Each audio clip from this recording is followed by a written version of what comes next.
para você que está ligado na Rádio Defensoria. Está começando mais um programa Entrevistas DPE comigo, Beatriz Prio. E hoje o nosso assunto é para falar sobre o Setembro Amarelo. A gente está falando aí sobre um mês que inicia. A gente vai falar sobre saúde mental durante todas essas próximas sexta-feiras. Teremos aí uma série de edições falando sobre saúde mental, e hoje o nosso convidado especial para falar sobre esse tema é o psicólogo Wagner Costa, que já está aqui na linha com a gente. Nossa entrevista hoje é por telefone, mas ele está aqui já na linha, só aguardando. E para a gente começar esse bate-papo, falar sobre saúde mental, falar sobre Setembro Amarelo, que é tão importante a gente cuidar, principalmente nesse período que a gente tem aí vivido, né? São muitas questões em todo mundo e é importante a gente cuidar da saúde. Primeiramente, muito obrigada, Wagner. Seja bem-vindo ao nosso podcast. Bom dia. Olha, primeiro que é um prazer sempre estar falando sobre esse tema. E segundo que eu estou falando com você, né, Beatriz Prio, que faz tempo que ninguém se encontra, que nós já fizemos alguns programas juntos, então, e a gente sempre falava sobre esse tema, né? Então, é muito bom participar. A gente vai discorrer aqui, então, Wagner, de uma forma muito natural, né? Porque já estamos acostumados também a conversar sobre saúde mental. E eu aprendi muito já ao longo da vida com o Wagner, né? Além de um psicólogo, um amigo também. E, Wagner, hoje o assunto, ele é um assunto realmente, assim, que eu acho que abre portas, né?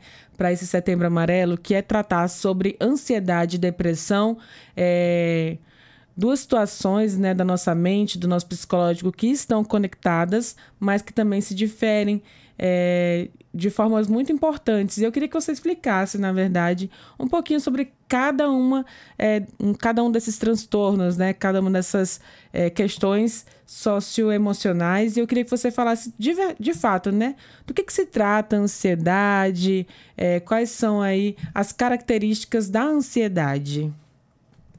Veja, a ansiedade, ela está associada a medo.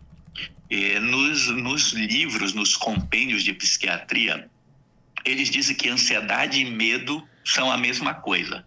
Qual é a diferença entre a ansiedade e o medo? Quando eu tenho medo de alguma coisa. Eu tenho medo de cachorro, eu tenho medo de aranha, eu tenho medo de cair de um lugar alto. A ansiedade é um medo, mas eu não consigo identificar do que eu estou com medo. Então, eu estou sempre apreensivo, eu estou sempre na expectativa de que alguma coisa pode acontecer, mas eu não sei o que é. Então, a ansiedade, ela é uma sensação de que você está sempre em perigo e que tem algo por acontecer. Essa é a característica principal. E para diferenciar a ansiedade, nessas características da ansiedade com esses medos, né? Normalmente, nós temos medo naturalmente. Como é que diferencia esse medo comum que a gente tem do dia a dia com o medo já associado à ansiedade? Veja, a diferença é exatamente essa questão de que o medo, ele é pontual. E a ansiedade, ela está presente na tua vida sem que nada esteja acontecendo. Então, o ansioso, ele está sempre preocupado, mas ele não sabe com o quê. Que é diferente do que nós chamamos de ansiedade saudável.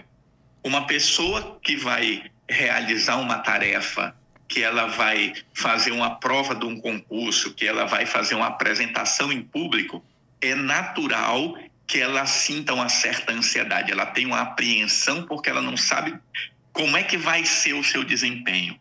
Então, essa é a ansiedade que nós chamamos de ansiedade normal. A ansiedade que é patológica, que é considerado já um transtorno, é essa ansiedade que eu não tenho porquê estar com o coração acelerado e meu coração acelera. Eu não tenho porquê sentir suor na mão e de repente minha mão está suando e eu estou preocupado. Essa é a distinção principal. E você falou agora de sintomas físicos. Isso significa que o corpo, quando ele está nesse estado de ansiedade já como patologia, ele desperta também esses sintomas físicos, além, por exemplo, do suor, do coração acelerado. Que outros sintomas são perceptíveis aí de forma física? Veja, a pessoa pode ter essa questão do batimento cardíaco acelerado, ela pode ter dor de barriga, ela sente enjoo. Então, às vezes, a pessoa acha que ela está com alguma coisa no estômago. É muito comum as pessoas procurarem um médico para ver se ela está com gastrite, se ela está com algum problema na deglutição, que ela não consegue engolir. As pessoas descrevem como se tivesse um nó na garganta ou um peso no peito. Isso é muito comum. Às vezes, a pessoa ela tem desarranjo intestinal. Tudo isso está ligado à ansiedade. Às vezes, quando a pessoa está muito ansiosa, ela começa a sentir sono e ela não sabe de onde vem esse sono. Então, são muitos sintomas que eles são misturados com outras coisas. E por isso, às vezes, as pessoas levam muito tempo até conseguirem ter um diagnóstico preciso do seu transtorno de ansiedade. Wagner, então, a gente está falando desse mês, né? Setembro Amarelo, um mês que a gente chama a atenção para a prevenção ao suicídio, o mal do século que a gente fala, né, que é a depressão, é uma doença aí considerada pela Organização Mundial da Saúde, né, reconhecida na verdade. Eu queria que você falasse um pouquinho, né, por que é tão importante discutir então a ansiedade, que está diretamente associada também à depressão? Veja, o que a gente precisa compreender é que depressão e ansiedade elas praticamente ocorrem na mesma região do cérebro. A gente, para as pessoas compreenderem melhor, a gente diz que a depressão é uma preocupação com o passado e a ansiedade é uma expectativa do futuro, né? Então, é muito importante as pessoas pensarem, né, de uma forma bem geral, que são coisas distintas, mas elas estão conectadas. Muitas pessoas deprimidas, elas também são ansiosas, e muitos ansiosos apresentam depressão. Há uma conexão entre os dois transtornos. E você estava falando também sobre como a depressão ela é uma doença crônica também, né? São situações assim que existem diversas situações da depressão. Existem diversas pessoas aí que podem desenvolver a depressão ao longo da vida. Algumas de forma mais rápida, outras fica então uma doença, né, que é necessário se conviver aí por muito tempo? Sim, porque uma coisa que a gente sabe é o seguinte: de cada 10 pessoas que têm depressão, 5 vão ter recaída. E as outras 5 vão se recuperar naturalmente, quer elas procurem ou não ajuda. Mas a ciência não sabe explicar o que causa a depressão. Hoje nós dizemos o seguinte, que depressão ela é de longo prazo, ou seja, ela é crônica, mas nós não sabemos o que causa. Apesar de que nós já sabemos que há um desequilíbrio químico no cérebro. Então, os tratamentos medicamentosos, eles tentam buscar equilibrar essa química do cérebro e tentam buscar tirar os sintomas que a depressão causa na pessoa. Então, isso é importante a gente saber. E aí tem vários sintomas também. Quais são esses que a gente pode destacar? Os sintomas da depressão, a gente pode listar vários deles. Então, a gente tem assim uma sequência. Primeiro, que é o que nós chamamos de humor deprimido. É um sentimento persistente de tristeza, vazio e desesperança. O humor é como se fosse o sal da vida. Sabe quando você come uma comida sem sal? Que a comida está ali, você sabe que aquilo ali é feijão, você sabe que aquilo é gostoso, mas você põe na boca e não sente gosto de nada. Assim é o humor deprimido. Você sabe que você gosta de ir para uma festa, você gosta de assistir um filme, você gosta de ler um livro, você gosta de ouvir uma música, mas você escuta e não sente nada. Então, o primeiro, esse humor deprimido. Outra coisa é perda do interesse ou prazer. A pessoa perde o interesse nas atividades que antes ela considerava prazerosa. Alteração de apetite. Então, às vezes, a pessoa com depressão, ela tem dificuldade para dormir, ela passa a ter insônia, tem gente que não dorme direito, tem outros que já dormem excessivamente. Então, observa que as coisas estão nos polos, né? Os extremos. A fadiga ou a perda de energia, a pessoa não tem mais energia para fazer as coisas.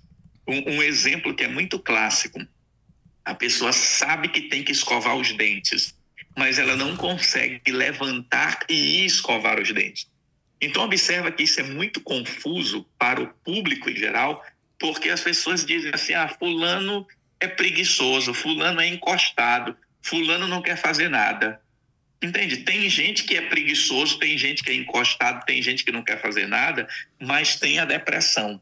Então, eu preciso saber diferenciar as duas coisas. Eu ainda poderia listar mais outros sintomas. É o sentimento de inutilidade. A pessoa começa a achar que ela não é boa para nada, que ela não serve para nada, que ela não consegue ajudar em nada. Ela tem dificuldade de concentração, ela não consegue se concentrar naquilo que está fazendo. Ela vira uma pessoa muito agitada ou uma pessoa muito lenta. Tudo que ela vai fazer é como se ela estivesse num modo slow motion, parece que ela está em câmera lenta.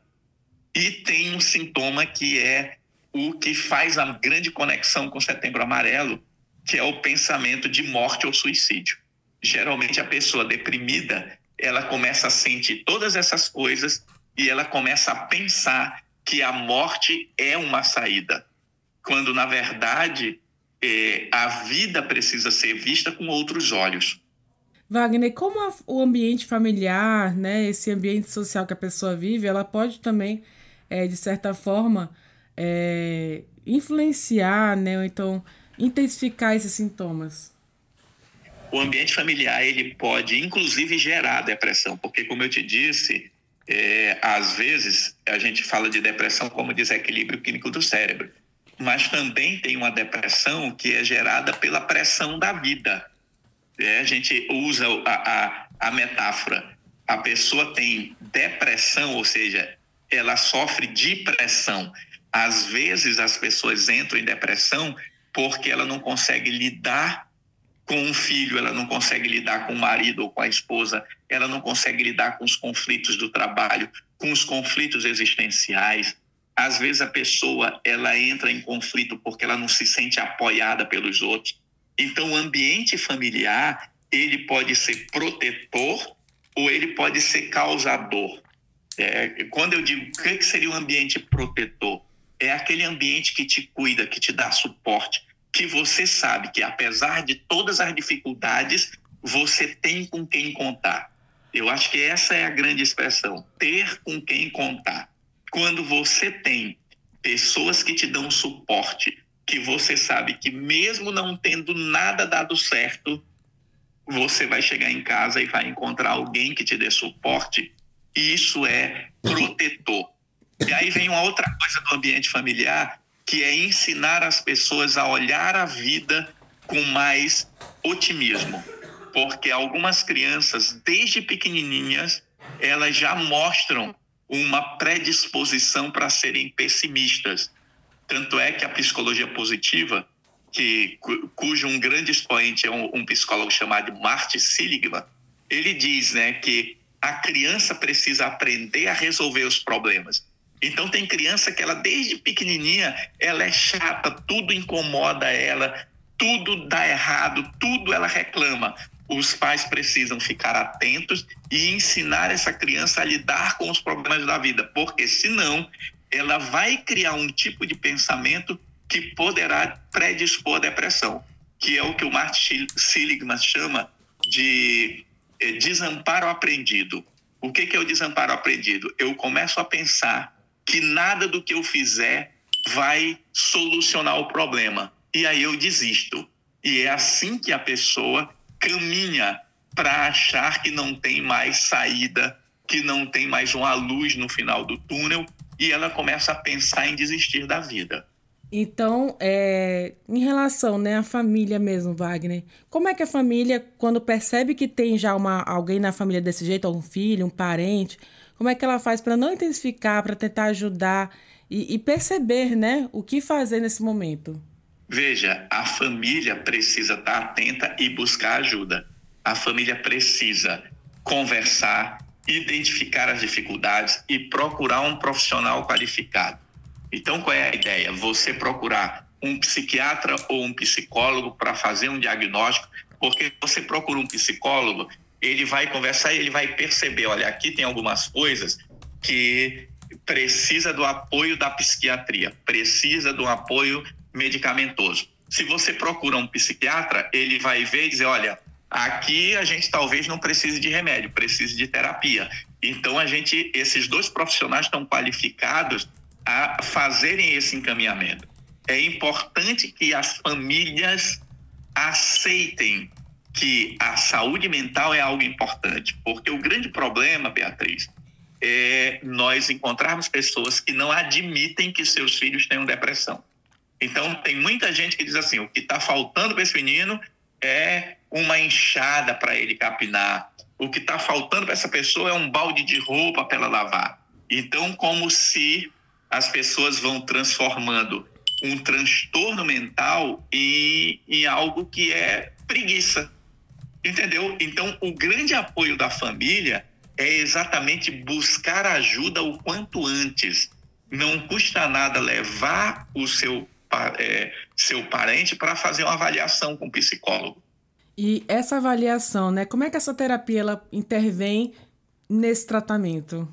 Veja, a terapia ela vai fazer uma intervenção primeiro mostrando a pessoa o que é o humor, é o que nós chamamos de psicoeducação, mostrando o que é o humor deprimido, mostrando o que é um comportamento de inatividade, ensinando para essa pessoa as técnicas para que ela tome consciência que ela precisa lutar contra aquilo, que ela precisa se movimentar. Então, a terapia ela vai trabalhar o pensamento, porque hoje o que nós acreditamos? Que as nossas emoções estão muito ligadas à nossa maneira de perceber o mundo. Então, se você pega uma pessoa com depressão, você vai ver que tem uma característica comum nessas pessoas.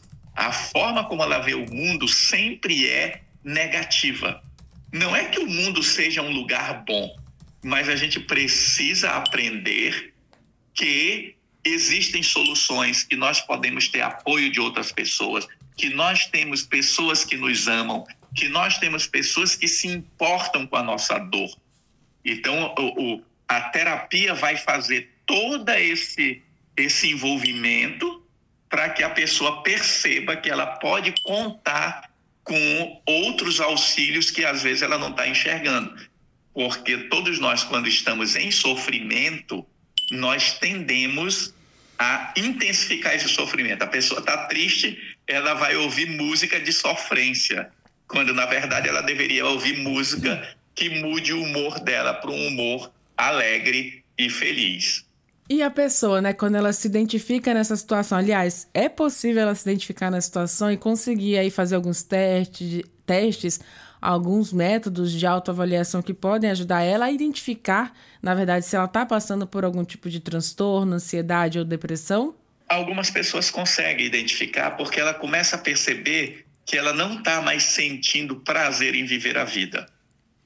Mas, às vezes, e isso é um problema de quase todas as pessoas, a gente pensa assim, não, eu vou resolver isso sozinho.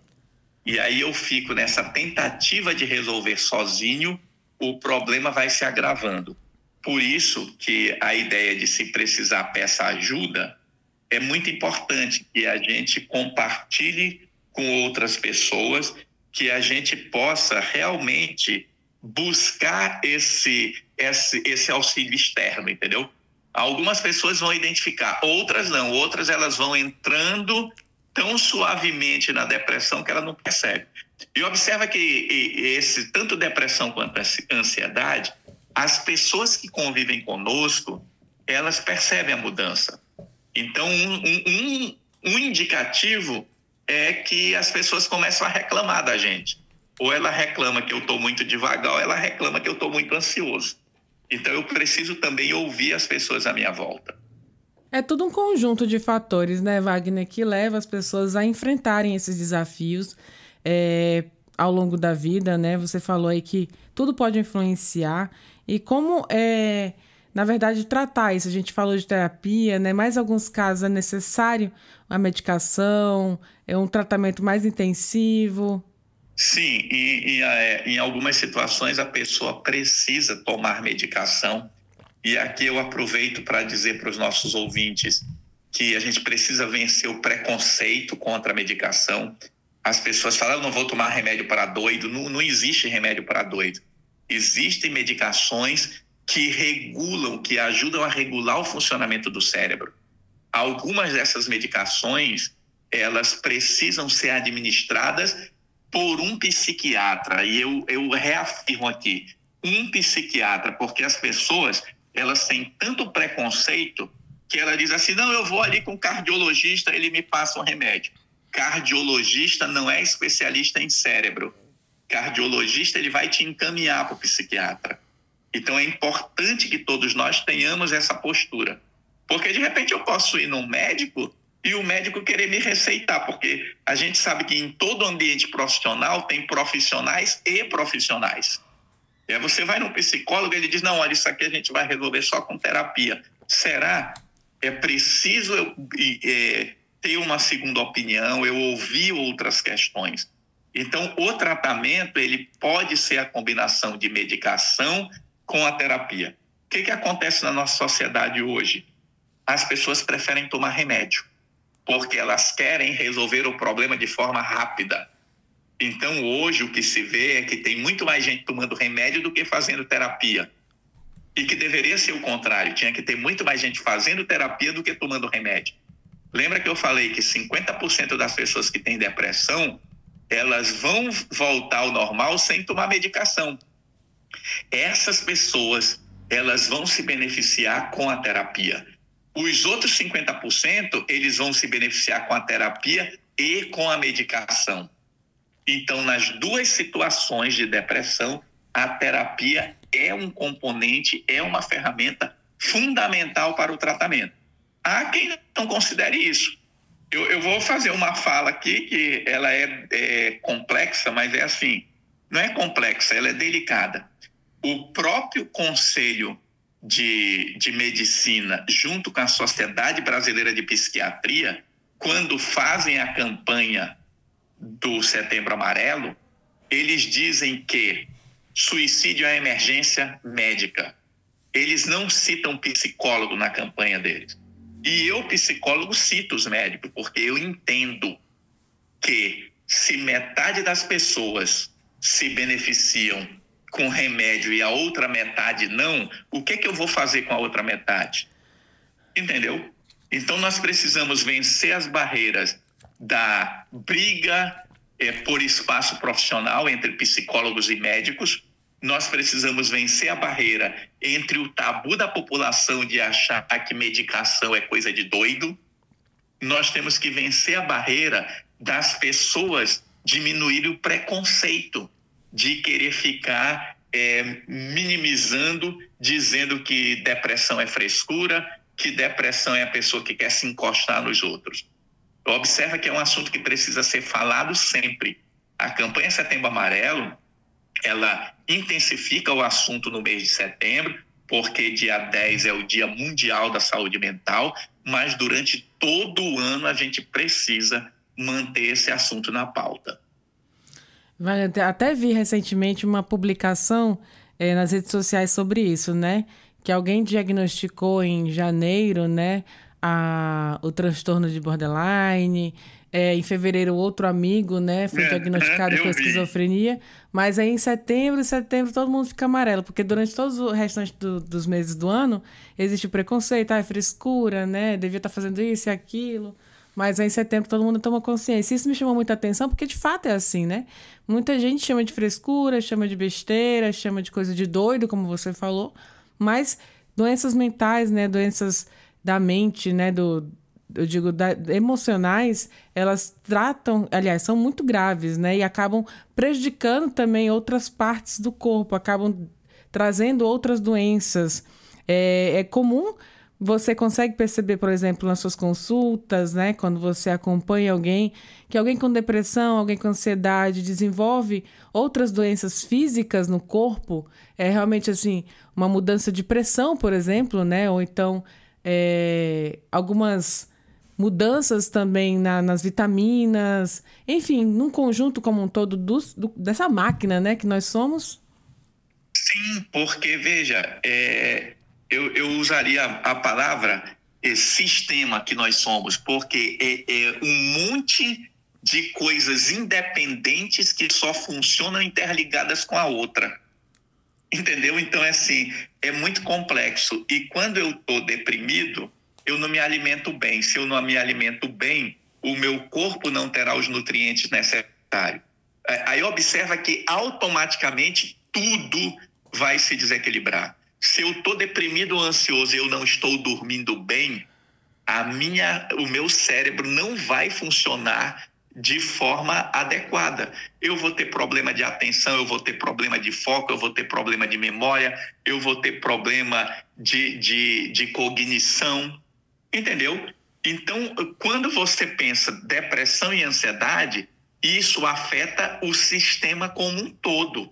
Então, você pode comer demais, começar a comer muito açúcar, desenvolver diabetes. Você pode começar a comer de menos, e aí, porque você não come, você não bebe água, você desenvolve um problema renal.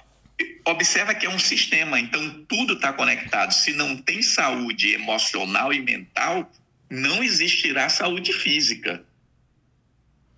Isso é muito grave porque eu penso agora até nas pessoas... A gente sempre fala muito sobre o público que mais é atingido, que são os jovens, né, adolescentes.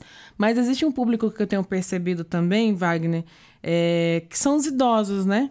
A gente fala que... Inclusive, ouve-se muito a fala que antigamente não existia esse problema de ansiedade, essa frescura, como a gente ouve algumas pessoas falando, porque se resolvia, né, ali no chinelo, na taca, em outra época era diferente... Mas a consequência daquela criação, digamos, da outra geração, vejo hoje idosos com problemas emocionais, com problemas mentais. E aí já são pessoas que estão já mais debilitadas fisicamente, né? Até pela própria idade, e acabam desenvolvendo essas doenças mentais também. Uma coisa se associa a outra e acaba se tornando mais grave ainda. Uma doença física, como uma diabetes, uma pressão alta, outra patologia também que a idade, né? Uma osteoporose, por exemplo. Outras doenças podem surgir também e intensificar com essa depressão e ansiedade já na fase ali mais 60? Sim. Observa, antigamente você não via muito idoso deprimido. Eu vou fazer aqui uma colocação. Isso não é coisa de livro, é observação da vida. E que às vezes está muito correta e nós vamos levar 50 anos para que a ciência assuma isso. Mas já tem cientistas que assumem isso. No passado, se você voltar 30 anos atrás, o idoso vivia numa família que tinha muitas crianças. As pessoas tinham mais filhos. Se eu voltar 40 anos atrás, 50 anos atrás, as famílias... Minha família, que nós éramos 4 irmãos... Nós éramos poucos irmãos, porque os meus primos, todos tinham 9, 10, 11 irmãos, 7 irmãos. Então, o que eu quero dizer? As famílias, elas tinham uma renovação. E o idoso nunca estava só, porque o idoso sempre tinha os netos, que ele se ocupava. O idoso, ele tinha uma participação na vida. Hoje o idoso não tem participação nenhuma, ele é um inútil. Ele é considerado inútil. Ele não é um inútil, mas ele é considerado inútil. Hoje o idoso só serve para dar aposentadoria para os outros familiares. Então o que acontece? Nós vivemos uma sociedade onde o idoso foi abandonado. E aí isso é chocante. E aí as pessoas dizem, mas como é que agora tem depressão no idoso? Tem depressão no idoso porque o idoso ele deixou de ter o valor social que ele tinha no passado. O idoso ele ajudava a cuidar dos netos. Hoje ele fica sendo o pai dos netos, entendeu? Então isso é um problema social grave que às vezes não é discutido. Se você for analisar um tema que é sensível quando a gente pega, que é um tema sobre o suicídio. Quando a gente analisa esses temas, a gente fica, às vezes, chocado em ver o índice de mortes de idosos, né, quando o assunto é violência doméstica, por exemplo. Então, a gente tem estatísticas que mostram, né, que idosos têm 311 vezes mais chances de morrer por homicídio ou suicídio quando na casa dessa pessoa tem violência doméstica. Tu imagina o que é 311 vezes a mais de chance? Então, isso mostra que o idoso está meio que abandonado na nossa sociedade. E olha que nós já demos aí uns passos, né? A gente tem o Estatuto do Idoso, tem muita coisa. Uma outra coisa importante, Bia, que eu queria destacar, é quando a gente olha para o mundo. No mundo, o suicídio vem diminuindo. Sabia disso? Que no mundo de 2000 até 2019, a taxa global de suicídio diminuiu 36%. E no Brasil, a taxa global de suicídio vem aumentando. Isso significa o quê? Que não estamos cumprindo os acordos internacionais. Nós temos uma lei para cuidar da saúde mental, mas essa lei não está sendo cumprida. Nós temos uma lei que nós devemos ter os CAPs, mas você vai nos CAPs, eles vivem com muita dificuldade. Nós temos um padrão de quantos psiquiatras precisam ter para cada 100 mil habitantes, mas isso não é cumprido. Quantos psicólogos precisam ter para cada 100 mil habitantes? Isso não é cumprido, entendeu? Então, são muitos fatores que vão levando a essa realidade. Hoje, Roraima é o... Deixa eu contar aqui. 1, 2, 3, 4, 5, 6, 7. Não. Roraima era o 7º lugar no ranking do suicídio no ano de 2019. Tá? Isso foi publicado em 2021. Na última publicação que saiu, Roraima voltou para 5º lugar. Por que nós voltamos para 5º lugar? Porque a taxa de suicídio em Roraima teve um aumento, né? Um aumento significativo. Então, quando nós olhamos, Roraima não é o 5º, é o 4º, tá? Nós olhamos, a taxa de suicídio em Roraima de 2019 para 2021 aumentou 32%. Entende que esses números são alarmantes e que a gente precisa pensar nas políticas públicas, a gente precisa pensar nas campanhas, a gente precisa pensar no esclarecimento. O suicídio entre as mulheres, às vezes esse suicídio ocorre por causa da violência doméstica. Uma mulher que sofre violência doméstica, ela tem 151 vezes mais chances de morrer ou por homicídio ou por suicídio. Wagner, triste esses números.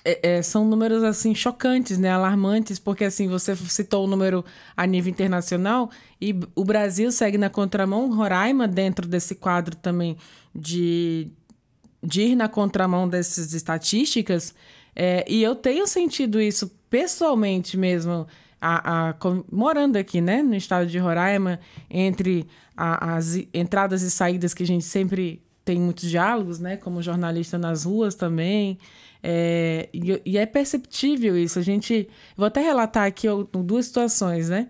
Eu estive em uma entrevista na casa de uma pessoa recentemente e ela estava contando que um senhor, já com mais de 50 também, era um pai de família, cometeu suicídio, já, né, ninguém percebeu que ele estava em um estado depressivo, mas que o filho dele tinha cometido suicídio também e ele nunca tinha aceitado a morte do filho, né? Então, acho que foi uma coisa consequência da outra. E uma outra situação que foi até agora, né, no Meu Pai Tem Nome, uma ação que a Defensoria realiza para garantir, né, o direito das crianças de terem o sobrenome do pai no registro de nascimento, né, fazer essa reconciliação também e reaproximação de laços familiares. Mas uma dessas pessoas que eu entrevistei durante a ação, ela me relatou que não conseguiu registrar o filho quando ele nasceu, na época há 6 meses atrás, porque quando ela estava grávida de 6 meses, o marido dela, no caso, que é o pai da criança, cometeu suicídio, deixando então ela grávida de 6 meses e outros 2 filhos que têm 4 e 7 anos. Então, assim, eu tô falando de mortes de adultos mesmo, assim, né? Perdas de pessoas adultas ali. Então é uma tristeza muito grande, porque a gente sempre fala, né, Wagner? As crianças e adolescentes são as principais vítimas, né, da depressão, ansiedade, porque passa por aquela faixa etária ali de muitas mudanças também dos hormônios, muitas percepções que vão evoluindo e às vezes acaba não entendendo. Mas eu acho que a gente precisa, aliás, já é necessário, né, ter esse olhar não só para um público, mas para todo mundo que vive, né, que passa. Qualquer pessoa está sujeita a ser uma vítima dessas doenças mentais, né, como a depressão. Sim, e você vê que você estava falando dos números alarmantes, esse aumento do suicídio em Roraima de 32% só perde para o Rio de Janeiro, que teve um aumento de 54%. Olha como isso é grave. Então, quando se olha para o Brasil, somente 3 estados da federação conseguiram reduzir o suicídio entre 2019 e 2021. Foi o Acre, o Amapá e o Distrito Federal. E aí eu vejo, Wagner, você está citando aqui alguns estados, né? As questões sociais, ambientais, a questão também que o nosso Brasil vive, que é uma situação assim, de uma inflação muito alta. Eu acredito que isso interfere também na saúde mental, né? A qualidade de vida que muita gente não tem para poder viver, né? Ter um tempo ali para encontrar com seus familiares, amigos, praticar uma atividade, praticar um esporte, uma atividade de lazer, seja ela qual for.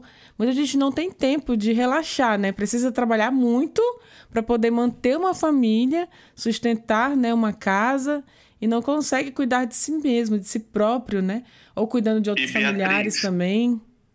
Sim, sim. E você vê o seguinte, que isso, a gente estuda saúde. Uma das primeiras coisas que a gente sabe é que pobreza gera doença. É a primeira coisa que a gente aprende. A gente aprende que a falta de esgoto gera doença.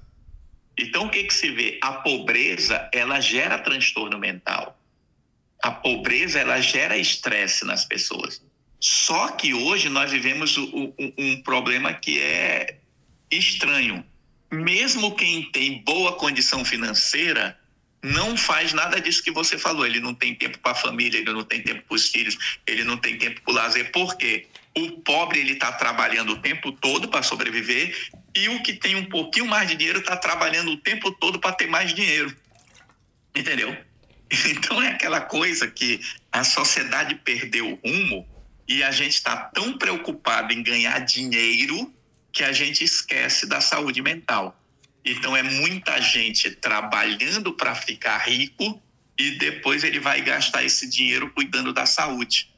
E aí nós agora vivemos aquela fantasia, né? Que a gente vai se ligar a uma máquina, vai viver 100 anos. Aí tem um monte de gente aí achando que vai escanear o seu cérebro e colocar dentro do computador, ou que vai encontrar não sei o quê. Sabe, vira umas fantasias que as pessoas esquecem de viver a vida. O importante da vida é viver. O importante da vida são as boas recordações. Quem não tem boas recordações não tem em que se apegar. Então, já falando de um cuidado consigo mesmo, eu diria que o fundamental para um bom estado mental e emocional é cultivar bons relacionamentos. E, infelizmente, a sociedade atual está tirando da vida das pessoas os relacionamentos.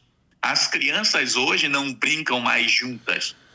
As crianças sentam, cada uma pega um celular e vão jogar um jogo onde elas estão ali num avatarzinho dentro do jogo brincando, mas elas não estão convivendo.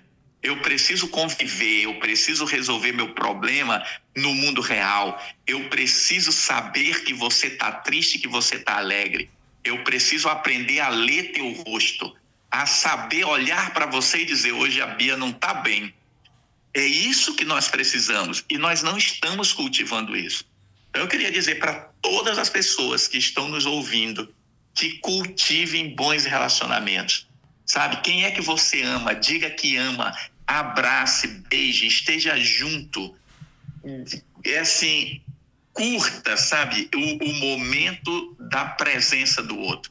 Isso é fundamental para uma boa saúde emocional e mental. Falando sobre as maneiras, né, de vencer esses desafios, Wagner, que você já citou aqui, que são, aliás, os relacionamentos, eu queria até que você destacasse um pouquinho também como viver esses relacionamentos, né? Como é que coloca em prática? Ali resolve fazer uma atividade de lazer juntos, praticar atividade física, né? Que já ali motiva o próprio cérebro a trabalhar, a trabalhar os hormônios, né, da felicidade que nós falamos. Que as pessoas podem fazer nesse mundo corrido, nesse mundo agitado, né? Nesse mundo da busca aí pelo dinheiro, pelo mínimo de qualidade de vida, né? Pelas conquistas. O que fazer nesse turbilhão de informações com a internet, com as redes sociais também, com o celular, para conseguir aí se equilibrar? Olha, voltar ao passado. Sabe as brincadeiras de rua que as crianças faziam antes, que hoje elas não têm mais tempo? A gente precisa voltar ao passado. A gente precisa compreender uma coisa que foi dita por um autor, me foge o nome dele agora, Domênico de Masi. Domênico de Masi escreveu um livro chamado Ócio Criativo. E nesse livro, Domênico de Masi diz uma coisa, isso eu não lembro nem a data do Ócio Criativo, tá? Assim, quando foi a primeira edição do Ócio Criativo. Mas o Domênico de Masi dizia que nós iríamos chegar num ponto em que teríamos que voltar ao passado, no sentido de que a gente ia ter que olhar e dizer, nós perdemos o caminho bem ali, vamos voltar e tomar outro rumo. Então, assim, para quem está nos ouvindo, você tem um filho, criança ou um filho adolescente? Qual foi a última vez que você leu um livro junto com ele? Entendeu? Qual foi a última vez que você leu um livro junto com seu filho? Ah, mas eu lia para o meu filho quando ele era criança. Pois é, volte a ler para o seu filho enquanto ele é adolescente. Diga assim, meu filho, vamos ler um livro juntos. Qual vai ser o livro que nós vamos ler?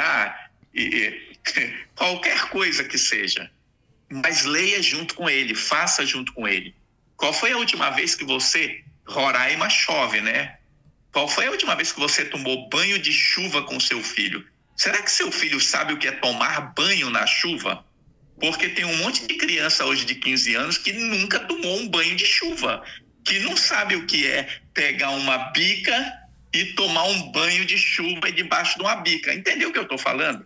Esse tipo de atividade gera a conexão, gera o que nós chamamos de memórias afetivas. O que os cientistas dizem? Quando eu tenho boas memórias afetivas, essas memórias afetivas, elas são relembradas pelo meu cérebro quando eu estou em crise existencial. Então, quanto mais memórias afetivas eu tiver, e quanto mais memórias implícitas, o que eles chamam de memória implícita? É a sensação dessa memória. Quanto mais sensação de bem-estar eu viver na minha vida, mais eu saberei lidar com o estresse da vida moderna ou da vida atual. Então, a grande recomendação é crie espaço de convivência. Minha filha gosta de assistir séries. Eu assisto a série com ela. Minha filha gosta de assistir uma série chamada SWAT, que é uma série policial, que é uma série que eu passei a gostar porque, assistindo com a minha filha, eu vi que essa série, ela, apesar de ser uma série policial, ela sempre tem uma mensagem social dentro dela. Então, eu assisto os episódios com a minha filha e a gente discute isso, entendeu? Esses dias eu assisti com ela um filme, acho que foi na Amazon, né? Nem todo mundo tem acesso aos streams, mas algumas pessoas têm. E chamava Armadilha em Alto Mar, eu acho que é esse o nome. O que eu discuti com ela?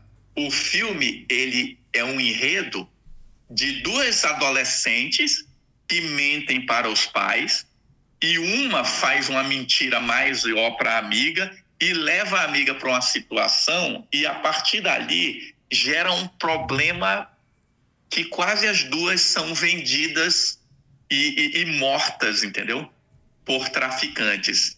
O que eu quero dizer é assim, eu preciso fazer as coisas junto com os meus filhos para conversar com eles sobre o mundo atual.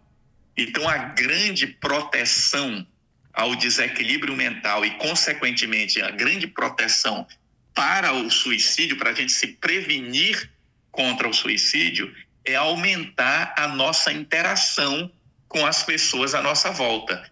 Ter boa qualidade de relacionamentos.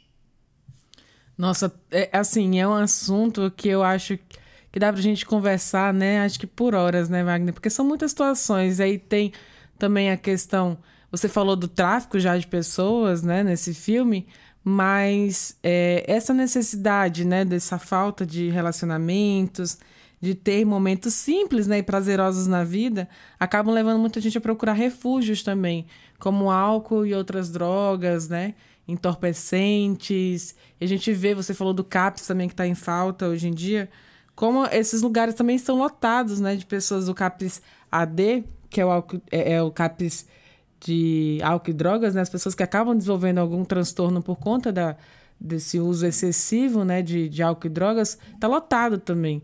Então, assim, são refúgios que as pessoas procuram e acabam perdendo, né, a vida. O saborear a vida, como você fala, o desfrutar, o viver. Já para essas pessoas, é só para a gente continuar aqui, para essas pessoas, por exemplo, que procuram refúgios, né? Como encontrar, então, uma outra maneira de um refúgio saudável, digamos assim?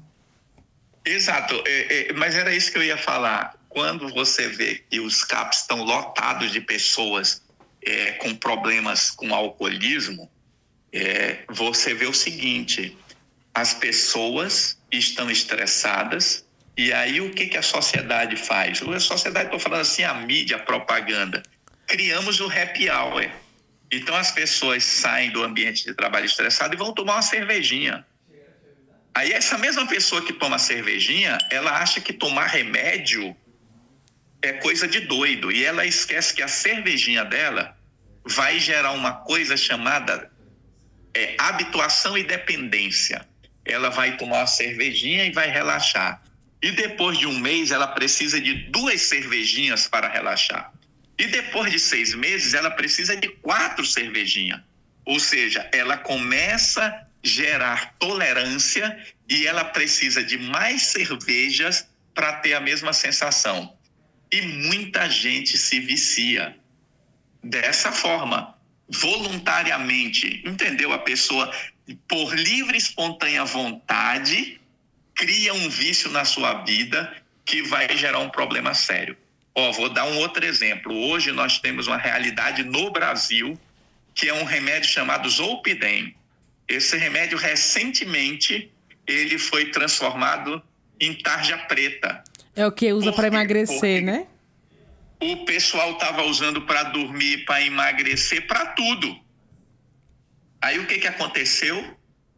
A Anvisa teve que colocar o remédio em tarja preta para ter controle, porque nós estamos cheios de pessoas que não conseguem mais dormir sem tomar o remédio. E veja, essas mesmas pessoas, às vezes, elas são contra procurar um psiquiatra, mas ela quer resolver o problema de forma rápida. E aí, Beatriz, vem esse refúgio que você está colocando. A pessoa busca o refúgio errado. Onde é o refúgio? Vá procurar uma atividade voluntária para fazer. Procure a sua igreja. O pessoal faz sopa, eu vou lá ajudar a fazer a sopa. Quando eu estou ajudando a fazer a sopa, eu vou ver o sofrimento do outro. Eu vou ter agradecimentos reais. Isso faz bem para a vida. Vá entrar num coral para cantar. Entre numa escola de música. Aprenda a tocar um instrumento musical. entre num grupo de corrida. Roraima tem vários grupos de corridas, né? Vou citar aqui só um, que é não é o meu preferido, mas é criação de alguém que eu admiro, que é o Jabuti do Lavrado, entendeu? Então, é importante nós termos o refúgio. Então, o grupo de corrida é um refúgio, porque eu corro, faço atividade física e faço amizades e converso com pessoas. Um grupo de música é um refúgio, porque eu vou tocar violão, eu vou tocar flauta, tocar um instrumento musical, eu vou estar agitando meu cérebro, fazendo uma atividade saudável e, ao mesmo tempo, convivendo com pessoas. Um grupo de leitura. Esses dias eu vi alguém postando, né? Vamos criar um grupo de leitura. Pega um grupo de amigos, vai ler um livro. Aí as pessoas vão dizer, mas que livro eu vou ler? Eu vou citar um livro aqui que todo mundo deveria ler. E ele é domínio público, você acha ele grátis na internet. Judas o Obscuro. Judas o Obscuro é um livro interessante que todo mundo deveria ler, porque ele mostra o que é a vida. Entende? O que é a vida. Como as pessoas fazem projeto de vida e como elas destroem o projeto de vida delas. É um livro que todo mundo deveria ler. Sabe, junte aí 5 amigos e diga aí, vamos ler esse livro junto para a gente discutir. Entende? Existem muitos refúgios. Vá ajudar a limpar o Rio Branco, tirar a garrafa plástica de dentro do rio, vá plantar árvores aí, tem tanta coisa para fazer. Mas, infelizmente, a nossa propaganda ela é sempre voltada para que você vá atrás de ganhar dinheiro. E isso está adoecendo a sociedade. Wagner, então eu queria assim, te agradecer mesmo. Assim, acho que foi uma conversa muito rica, né, pra gente aqui, falar sobre saúde mental, falar sobre ansiedade, depressão, falar sobre essas mudanças na nossa geração, esses vícios também em internet, né, as crianças aí nas redes sociais, os idosos de forma isoladas. Então são muitas questões econômicas, sociais que precisam ser tratadas, de políticas públicas, e eu acho que essa atenção a gente conseguiu chamar aqui, conseguiu dar destaque, e eu queria te agradecer assim, e vou deixar esse espaço também para você fazer suas considerações, pontuar algo que a gente acabou deixando passar, mas queria primeiro assim te agradecer muito, muito mesmo, e deixar esse espaço para você finalizar. É sempre um prazer, Bia, participar dessas atividades, e se eu pudesse dar um conselho para as pessoas, o conselho seria esse, de melhorar as relações interpessoais, que as pessoas busquem conviver com seus familiares e aprender a conversar. A gente precisa encontrar maneiras menos agressivas das nossas interações. Eu sei que às vezes está todo mundo estressado, mas é preciso parar um pouco, é preciso respirar um pouco, é preciso estar juntos em silêncio, sabe? Ver o pôr do sol, que é uma coisa que a gente tem em Roraima, sabe? Ver a lua, tirar um dia para juntos, vamos ver ali a lua nascer no dia que for lua cheia. Uma coisa que eu acho que todo mundo que mora em Boa Vista deveria fazer, subir o Morro das Orações ali no Monte Cristo, e um dia ver o sol se pôr e um outro dia ver o sol nascer. Você viu que hoje eu vi o sol nascer, né? Você viu? Eu vi que você viu. Não, eu já vi o sol se pôr. Só falta eu fazer uma coisa que provavelmente eu vou fazer esse ano, que é ver a lua lá em cima. E um dia lá para ver a lua cheia. Então, assim, são coisas simples que serão as grandes lembranças da vida. Esses dias eu estava ouvindo, Bia, a música do Oswaldo Montenegro, chamada A Lista. E ele começa a música dizendo, né? Faça uma lista dos grandes amigos.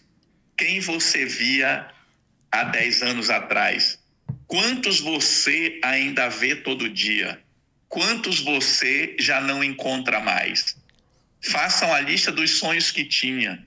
Quantos você desistiu de sonhar? Quantos amores jurados para sempre? Quantos você conseguiu preservar? Então essa é a reflexão da vida. Gente, não leva nada daqui. Todas as pessoas, quando se deparam com a morte, elas lembram que o importante na vida são os relacionamentos.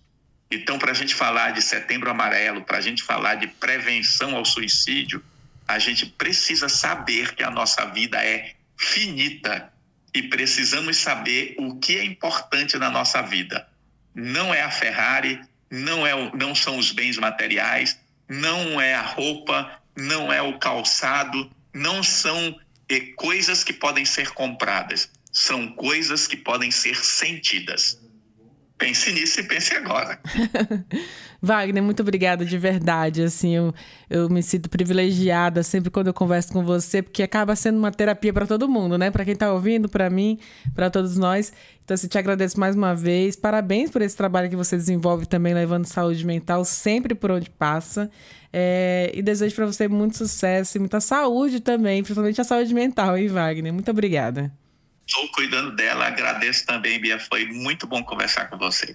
Então é isso, a gente vai encerrando esse diálogo, esse bate-papo com o Wagner Costa, psicólogo, né? Cheio de informações trazendo pra gente aqui de como cuidar da saúde mental, como tratar então a ansiedade e a depressão. E a gente vai encerrando então mais um Entrevistas DPE. Eu te agradeço pela companhia até aqui. E se você quiser ouvir essa e outras entrevistas, basta acessar a Rádio Defensoria no Deezer, no Spotify e também no YouTube. Mais uma vez, muito obrigada e até o nosso próximo programa. Tchau, tchau!